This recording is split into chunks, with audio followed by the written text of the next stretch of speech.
What's going on, guys? This is Rob, and in case you guys didn't know, Season 4 Nexus War just released in Fortnite. Now is the perfect time to jump in. If you haven't downloaded Fortnite already, use my tracking link in the description below to download Fortnite for free. And I do want to say thank you to Epic Games for sponsoring this video. But here's the thing, guys. You guys know I'm a Marvel Comics fan. You guys know I'm a Marvel Comics fan. I've been reading it for like 25 years or something like that. Like, I'd love to say I know almost everything there is to know about Marvel. And in this season, you can team up with Marvel's greatest heroes and villains, including Thor, Iron Man, She-Hulk, Storm, Doctor Doom, Wolverine, and more. Not only have the Marvel heroes and villains landed on the island, but so have their iconic locations. Okay, hold on a second. Did you guys see that? Right? Like, Peely the banana with banana claws. That is amazing. I need that, right? Like, they're little bananas. I absolutely banana that. I absolutely need that. Okay, I'm sorry. Continuing on.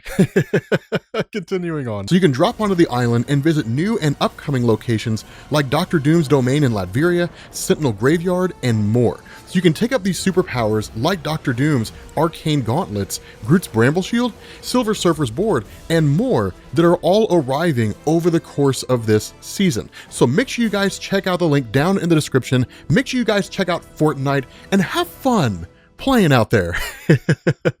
What's going on, guys? This is Rob, and welcome back to the not Beyond Omega level, Too Powerful for the MCU.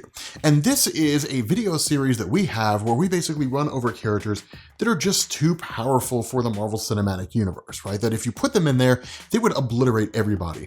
And in this video, we're talking about Herald of Galactus Thor. Now, Thor has had a whole bunch of different versions over the years in Marvel Comics, right? He's appeared in a bunch of different ways. We've seen Thor in his Warrior's Madness, which is basically like Wolverine's Berserker Rage. What this means is that if Thor fights long enough and hard enough, he'll basically lose himself in the conflict, right? He'll go into like this, almost mindless, ferocious state in which his power something like doubles or triples, right? He just goes nuts, and it's almost impossible to talk him down.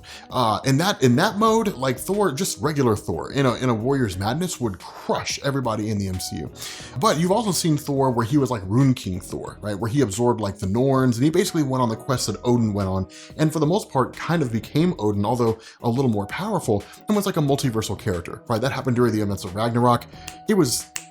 Can't really snap. It was that fast. We saw that version of Thor for maybe like 6 or 7 pages before he went back to normal, right? So that version of Thor was super OP. The Herald of Galactus version of Thor came during the Donny Cates run.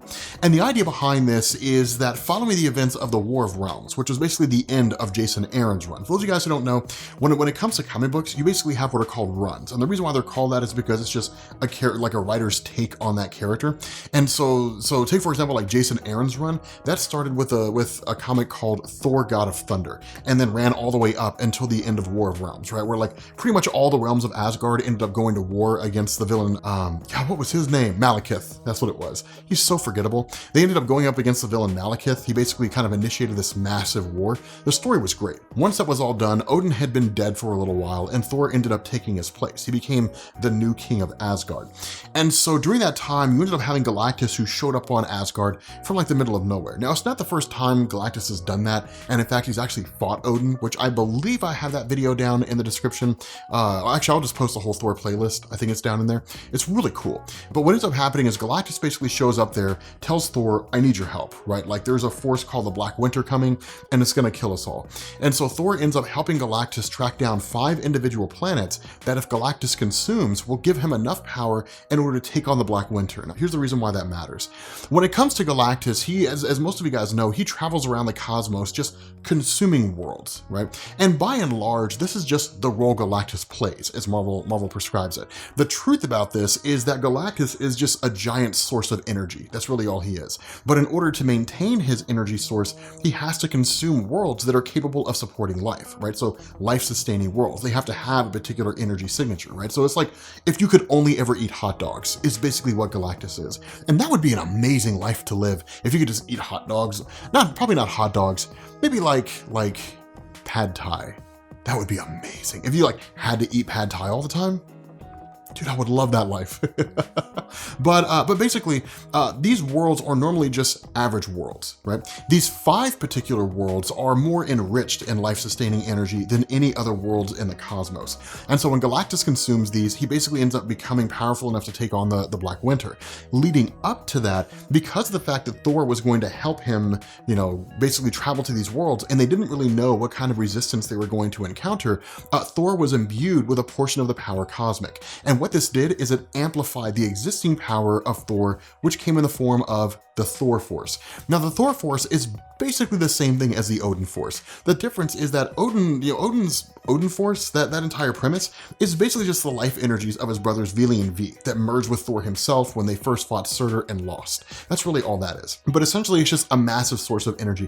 Marvel's pretty ambiguous about it, right? It's like the power cosmic from Galactus. It's just a source of energy that lets them do stuff. But where the Odin Force is called that because it belongs to Odin, that same source of energy belongs to Thor, and it's called the Thor Force. It simply just seems to pass from one person to the next. But basically, it means that if Thor with the Thor Force alone was powerful enough, right, was powerful enough to safeguard Asgard and being like the strongest of the Asgardians and the most capable of them, right, with Odin out of the way, the most powerful of them, then the power cosmic boosts it even further, right? It pushes its powers even further along the line. Now, this story basically ended up giving us the revelation that where Galactus consumes worlds, the Black Winter consumes universes, right? And originally what happened is the Black Winter had consumed the universe that Galactus originated in, and that when Galactus was reborn into the main Marvel universe, he was supposed to be a herald of the Black Winter. He basically ended up bailing out, right? He ended up being like, nah, it's not gonna happen, and just kind of avoided his duties as they had originally been charged. And the Black Winter had been tracking him down and ultimately locating him in the main Marvel universe, right? That's basically what happened over the course of 6 issues. But when you're talking about Herald of Galactus Thor, you're talking about a guy who is, for the most part, this nigh unstoppable force. And to give you guys perspective, there really are no limits to the power cosmic. In terms of how the power cosmic has been used over the years, that's what's waxed and waned, right? That's what's changed. Originally in the power cosmic, originally with like Silver Surfer, when he had the power cosmic, he could do things like time travel, he could move faster than the speed of light, he could give people powers, take powers away. There was really no limit to it. But what Marvel ended up finding as time went on was that one, stories on the Silver Surfer proved to be the most popular when they focused on like the humanity of the Silver Surfer, for lack of a better word. He's not really human, he's from a planet called Zenla, but when they focused on the character of Silver Surfer, those proved to be the most powerful. But 2, you couldn't have this scenario where a person was given the power cosmic by Galactus and then by all standards of measurement seemed to be on par with Galactus in power, yet was somehow his subservient, right? And so you ended up seeing like the Silver Surfer's powers not really wax and wane and decrease in terms of what he could do, but you ended up seeing him use less and less of those various abilities, right? There's a big difference there, but the difference is there nonetheless. And so because of that, when you have Thor, assuming that he has the power cosmic in the same capacity that like Silver Surfer did,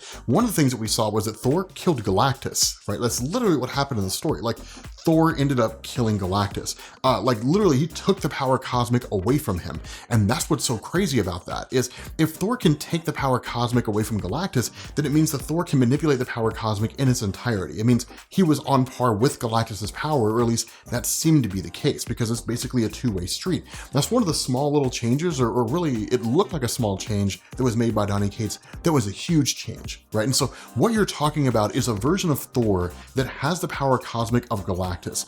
If they threw him in the Marvel Cinematic Universe, I mean, sure, he would fall to the power of the Infinity Stones because the Reality Stone can control reality.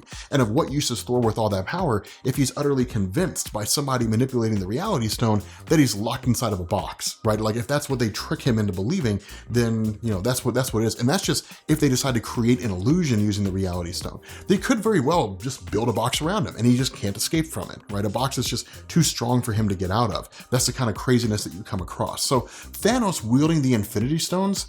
No, I mean, Thor, like Herald of Galactus Thor would probably lose. But Thanos not wielding the Infinity Stones, you guys remember that fight that he had with Thor at the beginning of Infinity War?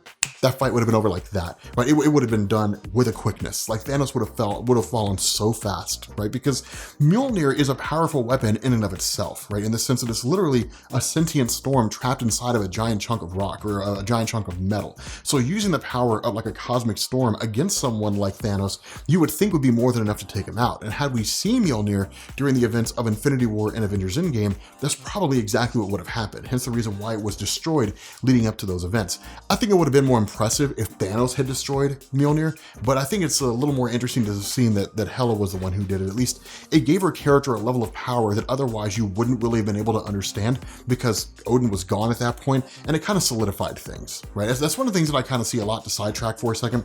People ask like, why was Hela the one who was able to destroy Thor's hammer? Because what other measurement of power would they have had, right? We didn't really know how powerful Surtur was. You know, Thor escaped from him for the most part. We know how capable Loki is, but Loki can be easily defeated. He was defeated by the Avengers, right? So he's powerful, but not all powerful. We haven't seen the full-on limits of Doctor Strange, but there's no reason to believe Doctor Strange would have fought Hela in the first place. He wasn't there. So having her destroy Thor's hammer was kind of this sort of etched in stone, no pun intended, indication of how powerful she was. The funny thing about this, and this is what's so wild, is that if you look at the events of Thor Ragnarok, you can actually see how they would create Mangog, how they could basically say Mangog was a result of Hela and Odin's actions. And Mangog, let me tell you something, they put Mangog in the Marvel Cinematic Universe?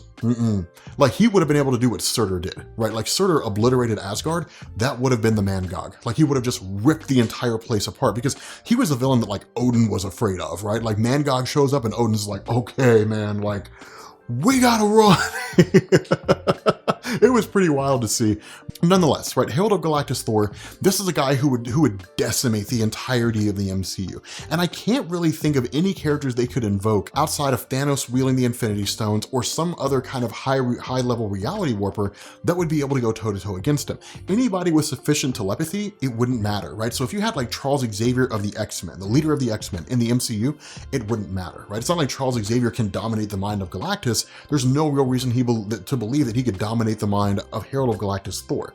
You know, when you have these characters like this, they're super overpowered, right? So for the most part, Herald of Galactus Thor would crush the entirety of the MCU. It wouldn't even be a contest.